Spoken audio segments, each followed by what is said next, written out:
Okay. Hare Krishna. ప్రతి ఒక్క భక్తులు నన్ను దయచేసి నన్ను క్షమించండి మరియు పెద్ద మనసుతో నన్ను ఆశీర్వదించండి. సరైన వాక్యాలు సరైన సమయానికి సరైన ఉద్దేశంతో వచ్చేలాగా ఈరోజు నా గురువు గారు అయిన హిజ్ హోలీనెస్ జయపతాక్ మహారాజుల వారు మరియు నా పరమ గురువు అయిన హిజ్ డివైన్ గ్రేస్ అభయ చరణ భక్తి వేదాంత శ్రీల ప్రభుపాదుల వారు నా చేత ఎంత మేరను పలికిస్తారు అంత మేరను పలుకుతాను. ఓం అజ్ఞానతిమిరాంధస్య జ్ఞానాంజనశలాఖ్య చక్షురున్మిళితం येन తస్మై శ్రీ గురవే నమః. శ్రీచైతన్యమనోభీష్టం స్థాపితమేన భూతల స్వయం రూపకదమహం దదాతి సుపదాంతికం. हे कृष्ण करुणा सिंधु दीनबंधु जगतपति गोपेश गोपिका कांत राधा कांत नमोस्तुते. तप्त कांचन गौरांगी राधे वृंदावनेश्वरी वृषभानुसुते देवी प्रणमामि हरिप्रिय वाञ्छाकल्पतरुभ्यश्च कृपासिन्धुभ्य एव च पतितानां पावनेभ्यो वैष्णवेभ्यो नमो नमः. नमः ओं विष्णुपादाय कृष्णपृष्ठाभूतले श्रीमती जयपताका स्वामिनिति नामिनि. नमो आचार्यपादाय निताय कृपप्रदायिने गौरकथा दामदाय नगरग्रामतारिणि. नमः ओं विष्णुपादाय कृष्णपृष्ठाभूतले श्रीमते भक्तिवेदांत स्वामिनिति नामिनि. नमस्ते सरस्वती देवे गौरवाणी प्रचारिणि निर्विशेष शून्यवादी पाश्चात्य देश तारिणि. श्री कृष्ण चैतन्य प्रभु नित्यानंद श्री अद्वैत गदाधर श्रीवास आदि गौर भक्त वृंद. हरे कृष्ण कृष्ण कृष्ण हरे हरे हरे राम राम राम हरे हरे. శ్లోకాలు మీరంతా చదవడం అయిపోయింది కదా? ప్రభుజీ నారాయణం నమస్కృత్య చెప్పేసి. Okay, yeah. నారాయణ. ఓం నమో భగవతే వాసుదేవాయ. ఓం నమో భగవతే వాసుదేవాయ. ఓం నమో భగవతే వాసుదేవాయ. ఓం నమో భగవతే వాసుదేవాయ. ఓం నమో భగవతే వాసుదేవాయ. ఓం నమో భగవతే వాసుదేవాయ. నారాయణం నమస్కృత్య నారాయణం నమస్కృత్య నరం చైవ నరోత్తమం దేవీం సరస్వతీం వ్యాసం తతో జయముదీరయే. నష్టప్రాయేషు అభద్రేషు నిత్యం భాగవత సేవయా. భగవతి ఉత్తమ శ్లోకే భక్తిర్భవతి నైష్ఠికీ. కృష్ణాయ వాసుదేవాయ దేవకీ నందనాయ చ నందగోపకుమారాయ గోవిందాయ నమో నమః.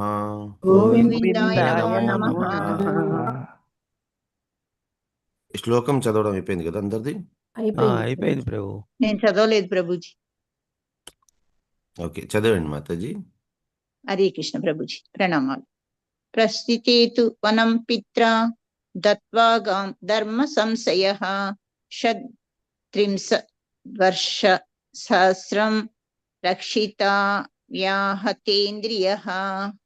ధన్యవాదాలు ప్రభుజీ. హరే కృష్ణ. హరే కృష్ణ. సో 4వ స్కందం 9వ అధ్యాయం 22వ శ్లోకము. ప్రస్థితే తు వనం పిత్రా దత్వా గాం ధర్మ సంశ్రయః షట్త్రిశం ద్వార్షసహస్ర సాహస్రం రక్షితావ్యాహతేంద్రియః.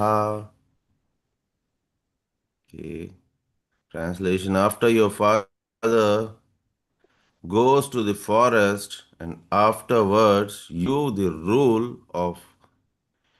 rule of his kingdom, you will rule continuously the entire world for 36,000 years, and all your senses will continue to be as strong as they are now. You will never become old. Purport: in the Satyuga, people generally lived for 100,000 years. Dhruv Maharaj ruling for the world for 36,000 years was quite possible in those days. Jai Srila Prabhupada. So, నిన్ననే మాట్లాడుకుంటూ ఉన్నాం మనం. So వయసు అవుతున్న కొద్దీ భగవంతుడు ఏం చేస్తారు, మెల్లిమెల్లిగా ఇంద్రియాలన్నిటినీ కూడా మెల్లిగా మానవుల దగ్గర నుంచి లాక్కుంటూ ఉంటారు. అది ఎందుకు లాక్కుంటారు? అది శాపం. అది చాలామంది ఏమనుకుంటారు, అది ఒక శాపం అనుకుంటారు. సో కళ్ళు కనిపించటం లేదు, వయసు అయిపోయింది, కళ్ళు కనిపించటం లేదు నాయన, ఏం చేసేది, బాధపడతారు. చెవులు వినిపించటం లేదు. సో అది ఎందుకు ఇచ్చారు అని అంటే అది ఒక సూచావాచము. ఇప్పుడు వయసు అవుతోంది, ఎగ్జామినేషన్ దగ్గర వస్తున్నప్పుడు పిల్లలు మొబైల్ వాడుతున్నారంటే పేరెంట్స్ ఏం చేస్తారు, మొబైల్ లాక్కునేస్తారు. ఇంకేదైనా వాళ్ళకి టైం వేస్ట్ చేస్తున్నారు ఇంకా దేని మీదైనా అంటే దాన్ని మెల్లిమెల్లిగా విత్డ్రా చేయించేస్తూ ఉంటారు పేరెంట్స్, అనవసరంగా వాళ్ళు సమయం వృధా చేయకుండా. సో వాళ్ళు ఫోకస్ పెట్టాలి అని. సో ఈ రకంగా వయసు పెరుగుతున్న కొద్దీ ఇంద్రియాలు కానీ సరైన ఉపయోగానికి ఉపయోగించకపోతే భగవంతుడు ఆ ఇంద్రియాలని మెల్లిమెల్లిగా విత్డ్రా చేయిస్తూ ఉంటారు. సో మనకి ఏదైనా చెవులు సరిగ్గా వినిపించటం లేదు, కళ్ళు సరిగ్గా కనిపించటం లేదు, లేకపోతే ఇంకేదైనా ఇంద్రియాలు మనవి సరిగ్గా పనిచేయటం లేదు అని అంటే దాని అర్థం ఏంటి అని అంటే మనలోని ఇంకా కూడా భౌతికమైన కోరికలు ఎక్కడో దగ్గర మిగిలిపోయి ఉన్నదని. సో దాన్ని భగవంతుడి మీద ఫోకస్ చేసుకుంటూ ఉండాలి ఏదో ఒక రకంగా. సో ఒకవేళ ఆ రకంగా చేస్తున్నాము అని అంటే స్టిల్ మనకి ఇంద్రియాలు మన నుంచి ఇదవుతోంది, విత్డ్రా అవుదిపోతున్నది, భగవంతుడు విత్డ్రా చేసేస్తున్నారు అని అంటే మనం భయపడాల్సిన అవసరం లేదు. ఎందుకనంటే ఫర్ ఎగ్జాంపుల్ ఎవరైనా పిల్లలు ఎగ్జామినేషన్ కోసం బాగా చదువుకుంటున్నారు, కానీ వాళ్ళ పక్కన మొబైల్ ఉంది, తల్లిదండ్రులు వచ్చి ఆ మొబైల్ తీసుకొని వెళ్ళిపోతున్నారు. ఆ పిల్లలు కలత చెందాల్సిన అవసరం లేదు, ఎందుకంటే వాళ్ళు అసలు ఆ మొబైల్ని వాడలేదు, దాంట్లో వీడియోలు చూసుకునే దానికోసం వాడనే లేదు, ఏదో టైం వేస్ట్ కోసం వాడనే లేదు. కాబట్టి పేరెంట్స్ ఒకవేళ ఆ మొబైల్ తీసుకొని వెళ్ళిపోతున్నారంటే ఇబ్బంది పడాల్సిన అవసరమే లేదు వాళ్ళకి. కాబట్టి ఈ రకంగా వయసు పెరుగుతున్న కొద్దీ లేక వయసు పెరగకపోయినా సరే కూడా వాళ్ళకి ఈ రకంగా ఇంద్రియాలు ఏదైనా సరే కూడా ఉపయోగం వాళ్ళకి పడేవి, కానీ భగవంతుడు తీసుకుంటున్నారంటే దానికోసం కలత చెందవలసిన అవసరం లేదు. సో ఇక్కడ డైరెక్ట్గా ధ్రువ మహారాజ్కి అయితే భగవంతుడే చెప్పేస్తున్నారు.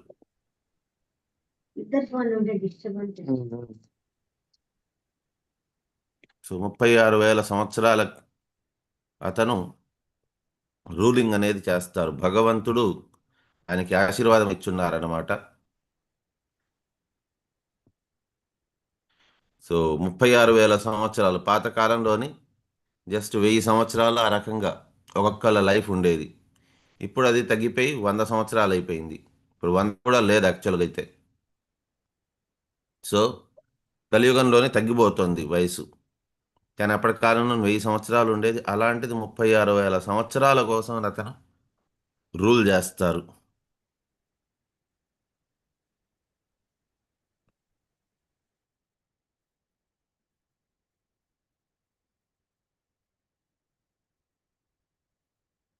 ఓకే, 23వ శ్లోకము. త్వద్భ్రాతర్యత్తమే నష్టే మృగయాయాం తు తన్మనాః అన్వేషంతి వనం మాతా ధావాగ్ని సా ప్రవేక్షయతి.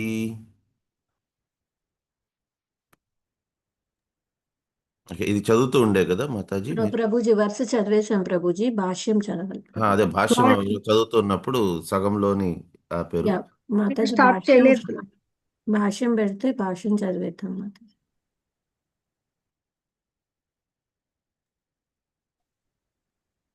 ఎవరికో చెప్పారు మాతాజీ భాష్యం చదువు. భాస్కర్ భక్తవత్సల మురారిదాస్ ప్రభుజీ హరే కృష్ణ ఉన్నారా? హరే కృష్ణ. హరే కృష్ణ మాతాజీ. స్టార్ట్ చేయండి. హరే కృష్ణ ప్రభుజీ, దండ ప్రణామం. హరే కృష్ణ ప్రణామం ప్రభుజీ. భాష్యం దేశీల ప్రభుపాద వారికి జై. సవతి తల్లిపై ప్రతీకారము తీర్చుకున్న వలనను పట్టుదలతో దేవదేవుని అన్వేషించుచు ధ్రువుడు అరణ్యమున కేగను. అతడు సామాన్య వ్యక్తి కాడు, ఘన వైష్ణవుడు. అటువంటి పరమ వైష్ణవుని అతని సవితి తల్లి అవమానించను. వైష్ణవుని ఎడ కావించడి అపరాధము ఈ ప్రపంచమునందు అత్యంత ఘోరమైనది. ధ్రువుని అవమానించిన కారణమున ఆమె పుత్ర వియోగముతో ఉన్మతురాలై దావాగ్ని యందు ప్రవేశించి మరణించగలదు. ధ్రువుడు ఆమెపై ప్రతీకారము తీర్చుకొనవలనని కృతనిశ్చుడై ఉన్నందున భగవానుడు అతనికి ఆ విషయమును ప్రత్యేకముగా పేర్కొనాను. కనుక వైష్ణవుని ఏనాడును అవమానింప యత్నించరాదని దీని నుండి మనము తెలుసుకొనవలెను. నిజమునకు వైష్ణవునే గాక ఎవ్వరిని కూడా మనము అనవసరముగా అవమానించరాదు. సురుచి అవమానించినప్పుడు ధ్రువుడు చిన్నపిల్లవాడు. అతడు ఘన వైష్ణవుడని ఆమెకు తెలియదు. మతది వేరే వాళ్ళకి ఇస్తారా? చదివేనా? అనగా తెలియకనే ఆమె అపరాధం అనొచ్చుండెను. తెలియకనే వైష్ణవుని సేవించినను మనుజుడు దానికి సత్ఫలితమును పొందగలడు. అలాగుననే ఎవరేని తెలియకనే వైష్ణవుని అవమానించినను దానికి దుష్ఫలితము లభించి తీరగలదు. వైష్ణవుడు శ్రీకృష్ణుని ప్రత్యేకానుగ్రహ పాత్రుడు. అతనికి ప్రియమును గుర్తుట లేదా అప్రియమును కలిగించుట అనున్నది నేరుగా భగవానుని ప్రియాప్రియములకు సంబంధించినది. కనుకనే శ్రీల విశ్వనాథ్ చక్రవర్తి ఠాగూర్లు తమ గురువాష్టకమునందు యస్య ప్రసాదాత్ భగవత్ ప్రసాదాత్ అని గానము చేశారు. అనగా విశుద్ధ వైష్ణవుడకు గురుదేవుని ప్రసన్నను చేసుకునడం ద్వారా మనుజుడు భగవంతుని ప్రసన్నను చేసుకొనగలడు. కానీ గురుదేవునికి అయిష్టమును కలగజేసిన వాడు గతి తప్పగలడు. హరే కృష్ణ ప్రభుజీ, ధన్యవాదాలు.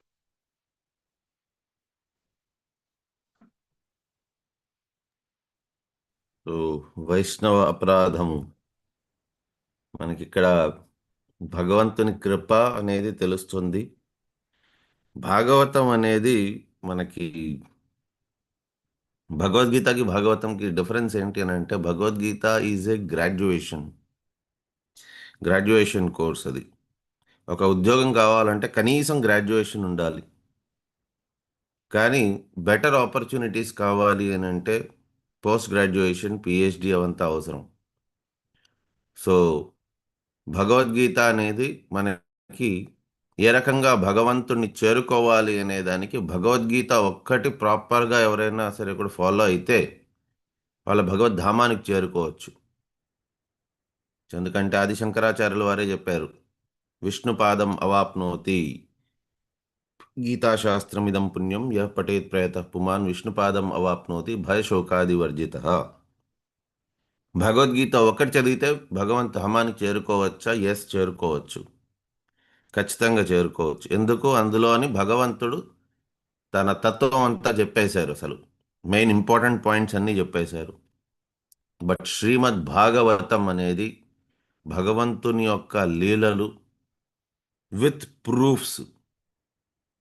సో ఏ రకంగా భగవంతుడు చెప్పిన మాటల్ని మనం ఫాలో అయితే చాలా సునాయాసంగా వెళ్ళిపోవచ్చు. సో అది మనకు తెలుస్తుంది అజామిలా స్టోరీ వల్ల. సో అజామిలుడు ఒకప్పుడు గొప్ప భక్తుడయ్యాడు, కానీ చిన్న పొరపాట్ల వల్ల ధ్యాయతో విషయ పుంసః ఒక్కొక్క భగవద్గీతలో నుండే ఒక్కొక్క శ్లోకానికి కరస్పాండింగ్గా మనకిక్కడ దాని స్టోరీస్ ఉన్నాయి. ధ్యాయతో విషయ పుంసది కరస్పాండింగ్ స్టోరీ అజామిలాది. సో అతను ఆ రకంగా అధోగతికి పాలయ్యారు. కానీ మళ్ళీ అపిచేత్ సుదురాచారో భజతా మాం అనన్య భక్ సాధురేవహి మంతవ్య సమ్యక్ వ్యవస్థితో హి సహా. సో ఆ శ్లోకానికి కరస్పాండింగ్గా అజామిలాది second part of his life. So భగవంతుడు ఆయన ఎంత ఇదైనప్పటికీ కూడా భగవంతుడు స్టిల్ ఆయనకి కరుణిచ్చారు. ఎందుకు? ఒకప్పుడు భక్తి చేసేవారు. అపిచేత్ సుదురాచారో. సో ఈ రకంగా ఒక్కొక్కళ్ళ లైఫ్లోని మరి ఏ ఏజ్లోని మనం కృష్ణ కాన్షియస్నెస్ స్టార్ట్ చేయాలి అంటే, వృద్ధ వయసులోని వచ్చినాక స్టార్ట్ చేయొచ్చా? చేయొచ్చు. ధృతరాష్ట్రుల వారు వృద్ధ వయసులోనే స్టార్ట్ చేశారు కృష్ణ కాన్షియస్నెస్. అప్పుడు తెలుసుకున్నారు, అప్పుడు భక్తిలోకి వచ్చారు, చేరుకున్నారు భగవద్ధామానికి. అండ్ నెక్స్ట్ చిన్న వయసులో స్టార్ట్ చేయొచ్చా? ఆఫ్ కోర్స్ స్టార్ట్ చేయొచ్చు. సో ధ్రువ మహారాజ్ని చూస్తే మనకు తెలుస్తుంది, అండ్ ప్రహ్లాద్ మహారాజ్ని చూస్తే తెలుస్తుంది.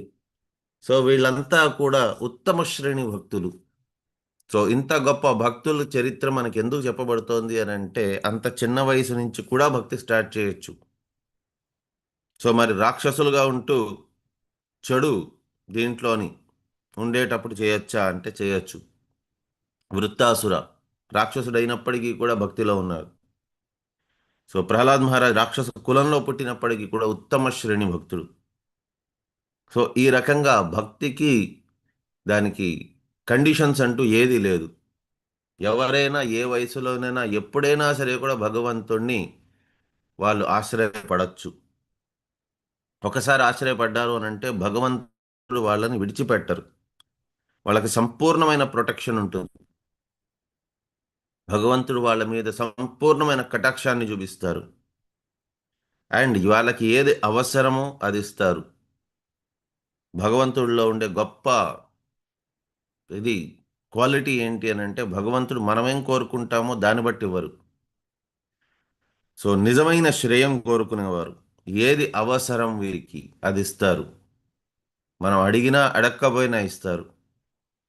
మనం అడిగామనంటే అడిగిందే ఇస్తారు, అడగకపోతే అన్ని మనకి ఏది అవసరమో అదంతా ఇస్తారు. సో ఇక్కడ తన సవిత తల్లి చేసిన పాపము ఎంత పెద్ద పాపము అని అంటే ఆవిడ తెలిసో తెలియకుండానో తన కొడుకుని ఈ రకంగా అవమానించేశారు. అవమానించేసి ఒళ్ళో కూర్చునేదానికి లేకుండా పంపించేశారు. అది ఒక భక్తుడులాగా చేసినది ఘోరమైన అవమానం, చాలా పెద్ద పొరపాటు, తప్పు, పాపము అది. And at the same time ఒక చిన్న పిల్లాడికి ఈ రకంగా చేయడం అనేది అది చాలా తప్పది. సో తన కొడుకు మీద ప్రీతి ఉండడం అనేది తప్పు కాదు, కానీ తన అక్క అంటే తన హస్బెండ్కి ముందు పుట్టిన కొడుకుని ఈ రకంగా ఒళ్ళో కూర్చొనివ్వకపోవడము, ఆ రకంగా అది ఇంకా పెద్ద తప్పు. సో దానికోసమని భగవంతుడికి ఏంటి అని అంటే భక్తుల పట్ల అది ప్రేమ అటువంటిది. భగవంతుడికి భక్తులను ఎవరైనా ఏమైనా అన్నారు అని అంటే మాత్రం భగవంతుడు దాన్ని ఊరుకోరు. సో దీనివల్ల మనకేంటి లెసన్ అంటే భక్తులని తెలిసో తెలియకుండానో కూడా మనం ఏమనకూడదు. సో ఇప్పుడు ఇక్కడ చెప్తున్నది ఏంటి, తన తల్లి సురుచి సో ధ్రువ మహారాజ్ పట్ల, ధ్రువ మహారాజ్ అప్పటికి భక్తుడు కాదు ఆ సమయానికి ఎప్పుడైతే అన్నారో. దాని తర్వాత అడవికి వెళ్ళారు, దాని తర్వాత నారద మునిని కలిశారు, దాని తర్వాత అతను పూర్తిగా అతను ఫోకస్డ్గా పెట్టుకొని ఆయన భగవంతుని కోసమని ఆయన తపస్సు చేశారు. కానీ ఎప్పుడైతే సురుచి అన్నారో అప్పటికి అతను ఒక గొప్ప డివోటీ పేరు పొందలేదు. కానీ ఫ్యూచర్లోనే అతను గొప్ప డివోటీ అయ్యారు. కాబట్టి ఈరోజు మనకు ఎవరైతే డివోటీగా కనిపించారో వాళ్ళని మనం డివోటీ కాదు కదా అని అనుకొని మనం వాళ్ళని అవమానించాల్సిన అవసరం లేదు. ఎవరిని కూడా అసలు అవమానించాల్సిన అవసరం లేదు. ఇది నేను మీకు చెప్తున్నాను, కానీ దీనికోసం అనే కోపం అనేది దాని నియంత్రణలో పెట్టుకోవాలి. సో దీనికోసమని మనకి భగవద్గీతలో ఆల్రెడీ శ్లోకం ఉంది, త్రివిధం నరకం ద్వారం ద్వారా ఆత్మన ఏదది శ్లోకము, త్రివిధస్ నరకం యాంతి ద్వారానాత్మన నాశనః కామః క్రోధః తథా లోభః తస్మాత్ ఏతత్ త్రయం త్యజేత్. సో కామము, క్రోధము మరియు లోభము ఈ మూడు కూడా ఏంటి అని అంటే ద్వారాలు మనిషిని నాశనం చేసేదానికోసమని. సో ఈ మూడిటి మీద కూడా నియంత్రణ అనేది పెట్టుకోవాలి.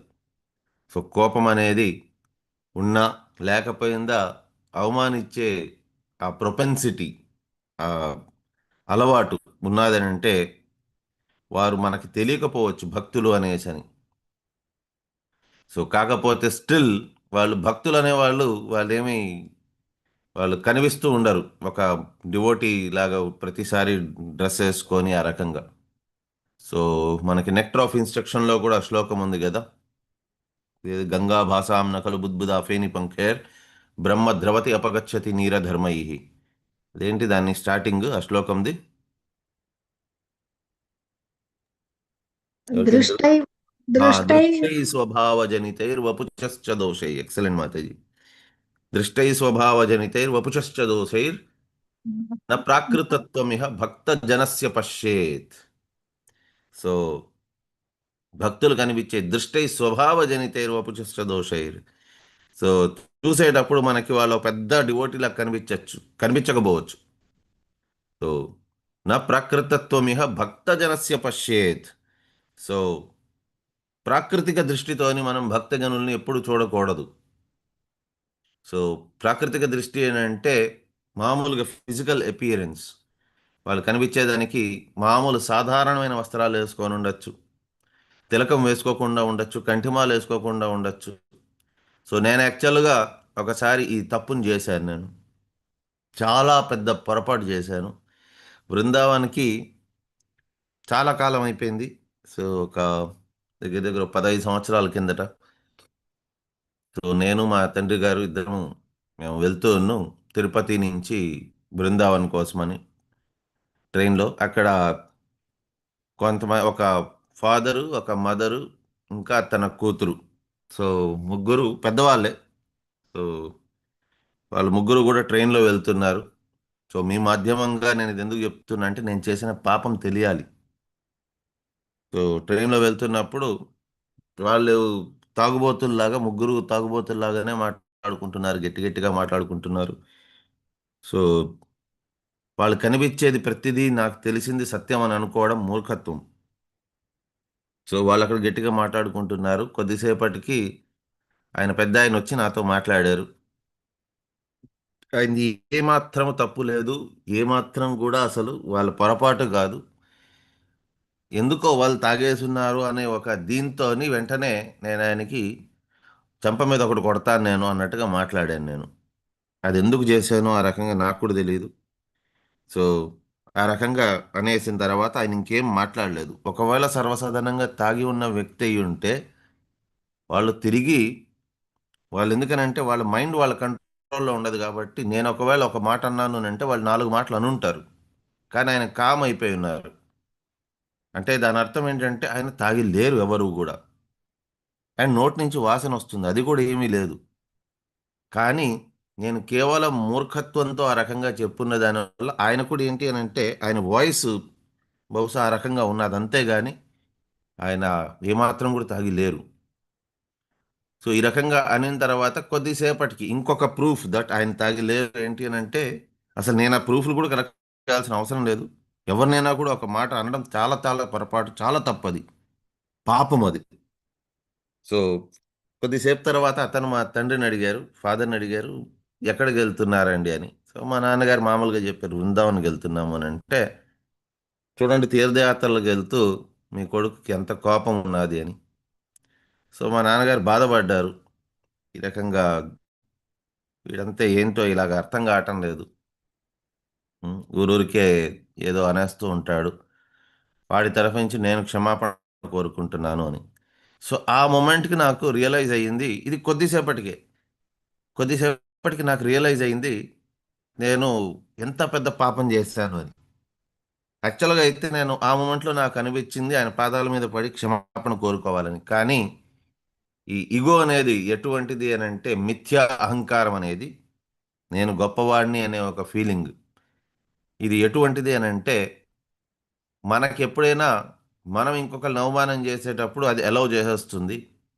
కానీ ఎప్పుడైతే క్షమాపణ కోరుకోవాల్సిన టైం ఉంటుందో ఆ సమయంలోని ఆ మిథ్యా అహంకారం అడ్డం వచ్చేస్తుంది. అందరి ముందు నువ్వు వాళ్ళు కాలు పట్టుకుంటావా, అవమానం అవుతుంది కదా అన్నట్టుగా. సో నేను ఆ రోజు ఆ సమయాన్ని నేను కాలు పట్టుకొని నేను క్షమాపణ అడుగునుంటే మా నాన్న కూడా సంతోషించుంటారు. నేను చేసిన పాపానికి పరిహారం అనేది అయిపోయి ఉంటుంది. ఆయన కూడా బహుశా క్షమించేసి ఉంటారేమో నాకు తెలియదు. కానీ నేను అందరి ముందు పట్టుకొని ఉంటే ఆయన కాలు, క్షమించండి తప్పు చేశాను అనేసి అని ఆ రకంగా అడుగుంటే అందరి ముందు. కానీ అక్కడ అహంభావం అడ్డం వచ్చి నేను అది చేయలేదు. సో దానివల్ల ఇంకా కొంతసేపటికి దిగిపోయి మథురాలో బృందావన్ గెలిపాము, అయిపోయింది. సో 11 గంటల ఆ రకంగా అయి ఉంటుంది. తెల్లారి చేరేసరికి రూమ్కి అంతా చేరి స్నానం అంతా చేసుకొని బయలుదేరేసరికి 2:30, 3 అయ్యింది. బృందావన్లోని గోవర్ధనగిరి పరిక్రమ చేయాలి అని. సో కరెక్ట్గా అప్పటిదాకా అయితే చాలా హెల్దీగానే ఉన్నాం. పరిక్రమ స్టార్ట్ చేసాము, మొదటి అడుగు వేసామో లేదో ఆ ముఖారవింద్ నుంచి విపరీతమైన జ్వరం వచ్చేసింది. ఒక్క అడుగు తీసి అడుగు వేయలేకపోతున్నా.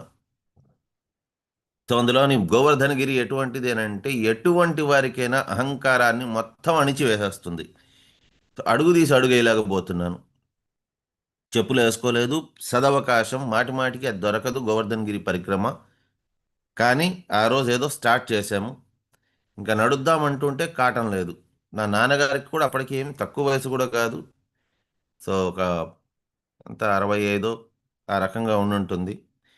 సో స్టిల్ మా నాన్నగారు నడుస్తున్నారు. కొద్ది దూరం నడిచిన తర్వాత నాకు విపరీతమైన జ్వరంగా ఉన్న దానివల్ల నడవలేకపోయాను. సో మా నాన్నకి ఎంత చెప్తున్నా సరే కూడా మీరు ఆటో తీసుకొని మీరు వెళ్ళిపోండి అని అంటే, నీ ఆరోగ్యం ఈ రకంగా ఉండేటప్పుడు నేను నిన్ను విడిచిపెట్టి వెళ్ళను అని అన్నారు. సో వస్తే ఇద్దరం ఆటోలోనే వెళ్దాము, లేదు అని అంటే ఇద్దరం నడుచుకొని వెళ్దాము, నేను విడిచిపెట్టి వెళ్ళలేను అని అన్నారు. నేనా ఈ అవకాశాన్ని వదులుకోదలుచుకోలేదు. సరే నాకు తెలిసి మ్యాక్సిమం అంటే మ్యాక్సిమం 5 కిలోమీటర్లు. ఈ మధ్యనే కూడా మా నాన్నగారిని అడిగాను, మీ ప్రకారం ఎన్ని కిలోమీటర్లు నడుచుంటాము అని అంటే మా నాన్నగారు చెప్పేది మ్యాక్సిమం 3 కిలోమీటర్ల కంటే మించి ఒక అడుగు కూడా వేసి ఉండము అని. నేను ఇంకా కొద్దిగా ఎక్స్ట్రా ఇది కూడా ఇస్తున్నాను, 5 కిలోమీటర్లు నడుచుంటాం. 5 కిలోమీటర్లు దాటి ఒక్క అడుగు కూడా వేయలేదు నాకు తెలుసు. ఛోటా పరిక్రమ మీకు తెలుసా ఎవరికైనా ఎన్ని కిలోమీటర్లు ఉంటుంది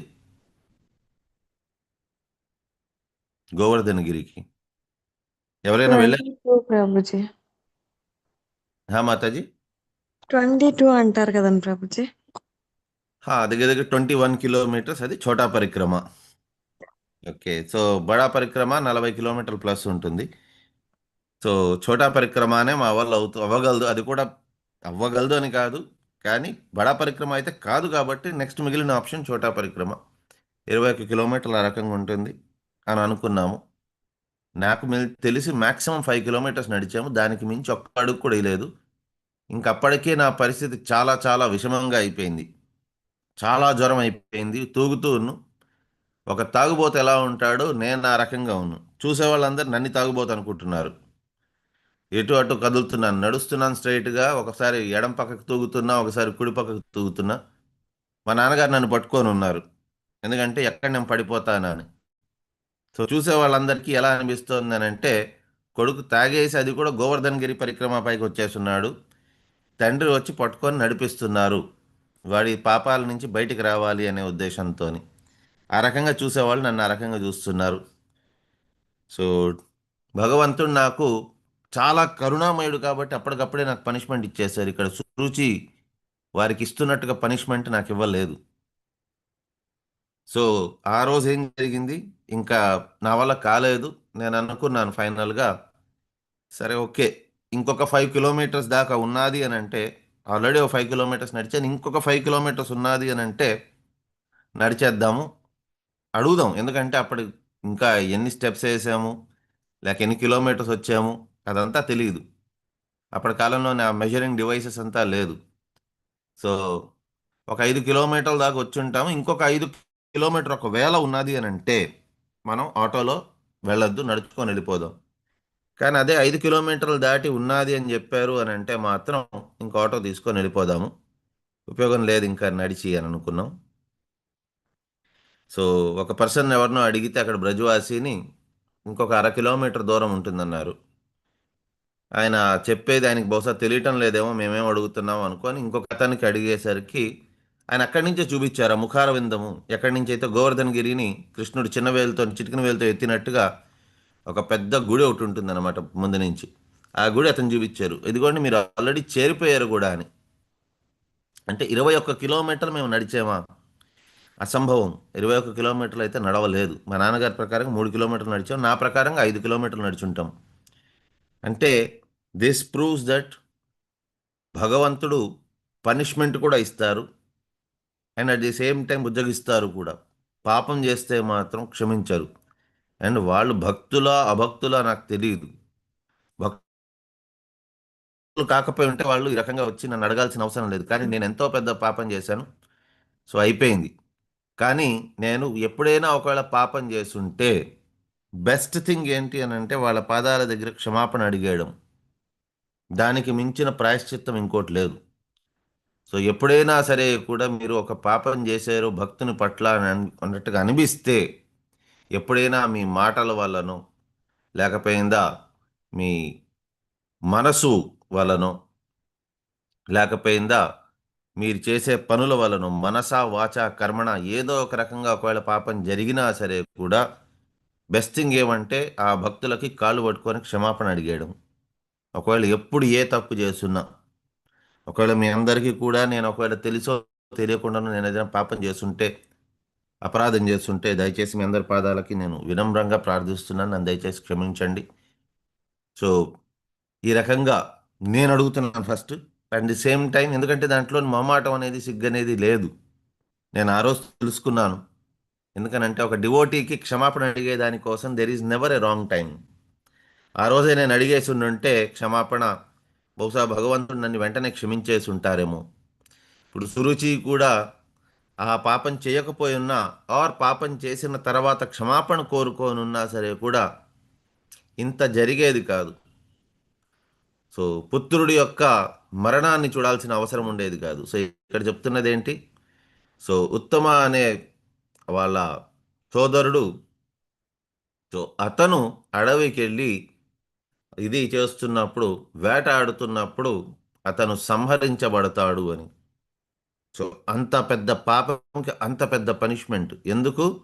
ఒక భక్తుడిని అవమానించారు. అండ్ అంతేకాదు తన తల్లికి పుత్రుడు యొక్క ఆ వియోగాన్ని తట్టుకోవాలి, ఆ మృత్యువుని తట్టుకోవాలి. అండ్ దానివల్ల పిచ్చెక్కిపోతుందంట ఆవిడికి. సో వాళ్ళ కొడుకు పోయాడు అనేసి. సో దానివల్ల ఆవిడ కూడా అడవికి వెళ్ళి ఆ భవమహాధావాగ్నిలోని ఆవిడ కాలిపోయి ఆవిడ కూడా భస్మం అయిపోతారు. అంటే ఎంత దుర్మరణం అది. సో ఒకటి కొడుకు పోయాడు అనే బాధ అనేదే మామూలు బాధ కాదు, చాలా పెద్ద బాధ. అండ్ ఆ బాధని తట్టుకోలేక ఆవిడ అడవికి వెళ్ళిపోవడము, వెతుక్కుంటూ వాళ్ళ కొడుకు శవం కోసం ఎక్కడున్నాడు అని. అండ్ ఆ సమయంలోని ఆ ధావాగ్నిలోని బాధలో ఉన్నారు, ప్లస్ ధావాగ్ని చుట్టుపక్కల ఉన్నది. సడన్గా అదేమో వచ్చే చావు కాదు, అది తెలుస్తుంది. ఆ బాధలో ఉన్నారు, ప్లస్ అగ్ని అనేది వస్తోంది. ఆవిడికి తెలుసు ఆవిడ పోతారనేసని.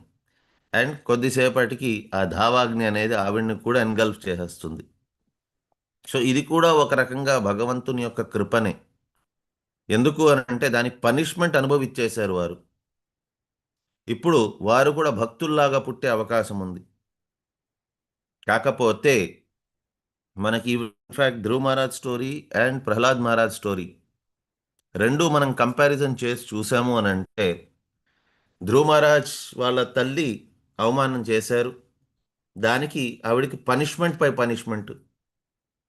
అండ్ ప్రహ్లాద్ మహారాజ్ కేసులోని ప్రహ్లాద్ మహారాజ్ యొక్క తండ్రి హిరణ్యకశిపు ప్రహ్లాద్ మహారాజ్కి పనిష్మెంట్స్ పైన పనిష్మెంట్స్ ఇస్తూను. ఒకసారి ఏనుగుల చేత తొక్కిచ్చారు, ఒకసారి విషం పూర్తిగా ఉన్న సర్పాలతో కాటేసేలాగా చేశారు, ఒకసారి కొండ మించి తోసేలాగా చేశారు. ఎన్ని ప్రయత్నాలు చేసినా సరే కూడా, సో అది కూడా పాపమే కదా, ఒక భక్తుడి పట్ల పాపం చేసినట్లే. కానీ ఎంతైనా తండ్రి కాబట్టి ధ్రువ మహారాజ్ ఇతను ప్రహ్లాద్ మహారాజు భగవంతుడిని అడిగారు వాళ్ళ తండ్రిని క్షమించేయమని. బట్ పనిష్మెంట్ అయితే దొరికింది ఆయనకి, చాలా చాలా దుర్మరణం దొరికింది. ఆయన ఎవరండి ఆ రకంగా అంత పెద్ద పనిష్మెంట్ ఎవరిస్తారు? ఏదైనా మన ఇండియన్ కాన్స్టిట్యూషన్ ప్రకారంగా అలాంటిది ఏదైనా పాపం ఉందా?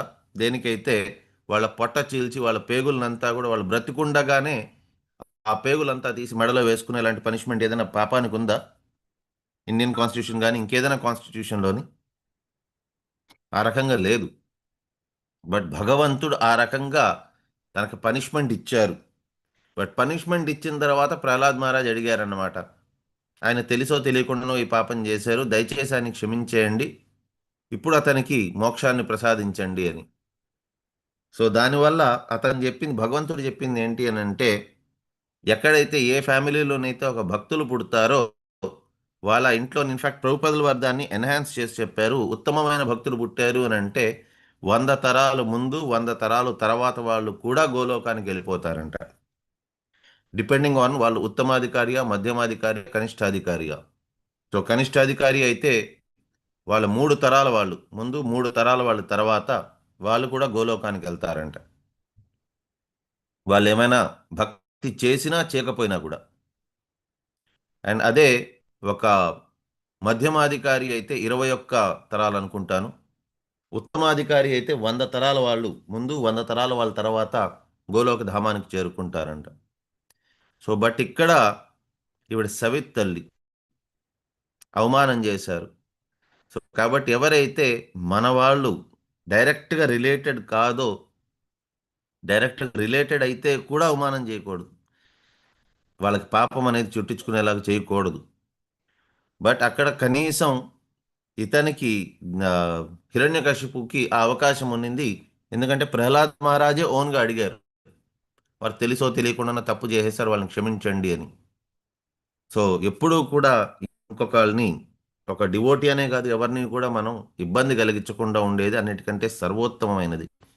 బట్ ఒకవేళ మనం వైష్ణవ అని తెలిసిన తర్వాత కూడా తప్పు చేసాము అని అంటే అది చాలా ఘోరమైన పాపం అవుతుంది. అది మామూలుగా కూడా ఈవెన్ తెలియకుండా చేసినా సరే కూడా పాపమే.